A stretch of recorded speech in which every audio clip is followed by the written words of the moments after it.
Next up, we come to an away trip to Oldham. We were looking, obviously, to make it three victories on the bounce out of 4 games in the league. Lee, before the game, you said that if we beat Oldham, it wouldn't just be a good start; it'd become a very good start, and it turned out to be the case. Yeah, we were still working out behind the scenes after the Widnes game, when that Whitehaven game was going to be played, and then we came up with doing it on the Wednesday following this game, which I think that obviously worked out better, because if we'd have had to sandwich that Whitehaven game in between Widnes and the Oldham game, that would have been a tough third game with that, to go to Oldham as it was anyway, but to go there after playing midweek, it'd have been a bit difficult and unfair then to try and get league points. So we worked it out as it was. We felt that was the best for us and Whitehaven, and it proved that gave us a full week after the Widnes effort to then prepare for Oldham. And I think when we get that full week or more, because of the cancelled games before that, it gives us a good time to prepare. And when we get that,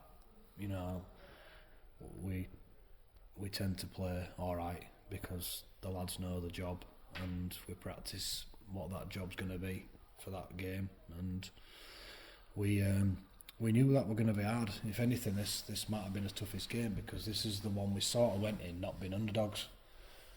Some people were still tipping Oldham, but certainly not the way obviously you would tip Lee, Widnes and Halifax against us. So this was the first one we'd played really where it was against one of the teams that were fancied to finish in and around us, in that sort of bottom sort of 4, 5, 6 teams fighting out for the 2 relegation spots, which is what everyone saw it as. So we wanted to win this anyway, regardless of the results. That was still a big one. Oldham were definitely earmarking this almost like a cup final.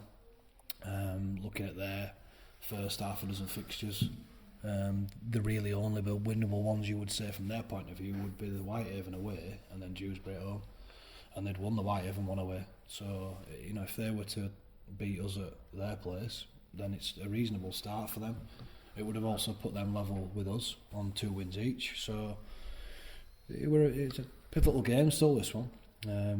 We'll see what happens with the rest of the season, but as far as I know, that league table staying as it is for now, and we'll see what happens. But this were, like I say, quite a big game, because it just gives a bit of breathing space towards us and Oldham and Whitehaven. But also, like I say, it was the first game against someone sort of fancied to be in and around us. So, and we had to work hard. We'd spoken about Oldham's kickoffs, but they're still hard to handle, no matter what you say about them, and we practiced them. But they got it back, and that just put us on the back foot straight at the beginning of a game. And if I look at the previous few league games, we'd started really well and frustrated the other team.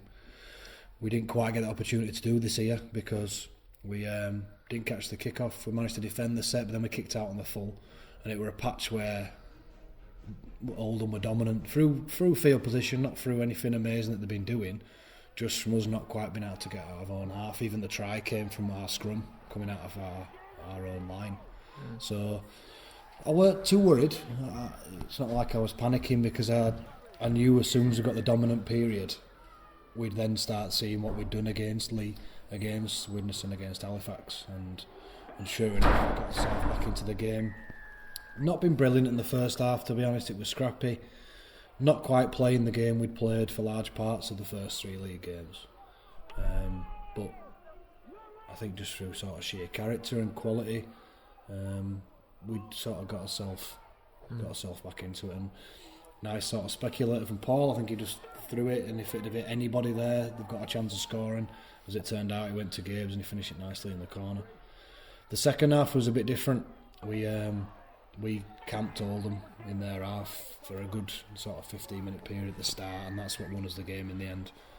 Even though we didn't score the points, or all of them in that patch, we just sort of outmuscled them a little bit in that bit. Very dominant with his kicking game, field position, and discipline were tidied up a little bit. And we got his reward obviously with that try that put us in the lead. Oldham still had quite a bit of ball over the course of the half, but never really threatened. We were defensively pretty good in that game, quite dominant again. We'd had the time to prepare for everything Oldham were going to throw at us, and when you can do that, if you can match it then physically, you know what I mean, it's quite an easy job to defend it then. So we felt we did a good second half job on this one. That 15-minute spell where we controlled Oldham in their own half, do you think that also physically took a lot out of them, and that's why they couldn't build any sort of momentum back on us after that? Possibly, yeah, possibly. The starts are important, whether at the start of the first half or second half. It sort of gets you on the back foot, and when everyone's fresh in those parts, that first 10 minutes, it's later on down the track that you might find your results from it, or if you've been the team under the pump, you start feeling it later down the line. You might have to make your changes or your subs earlier than what you needed to do, and then that might sort of catch up with you later on. But that's where it will won. That got us sort of 8 points up in that first sort of patch, and like I say, Oldham never really threatened to get back into it, and then it was good to see us score a couple of tries later on. What you saw there is a work of sort of 60-70 minutes to sort of break Oldham down at the end, and different people get on the score sheet as well. You know, it's not just all down. Yeah, to the we don't play a style to go one way or to suit certain people. You probably won't find our wingers scoring 40 tries a year, which could be partly down to the pitch we play on. It's obviously narrow and not suited for a massive attacking game, but also, like I say, we play according to the opposition sometimes, and like I said to you before, with the defensive structures you come up against, some of them don't give you many opportunities out wide, but might let you around the middle, which might suit your nines to run and score, might suit your sort of big men to crash over where they can get one-on-ones. Other teams might defend a little bit differently and allow you a bit of space and opportunities out wide. So you probably will see that our scores will be spread out across the field. I think that's good. I think it sort of shows that we can be adaptable to the opposition we're playing, and also that we've got sort of quality across the field where we can sort of take advantage of what the opposition's defensive system is. So I'm here with Lee Greenwood. We're going into our next part. It's the last league game, the Oldham that we've had. We're going now on to talk about the Challenge Cup and the huge heroic effort with the lads going up to White.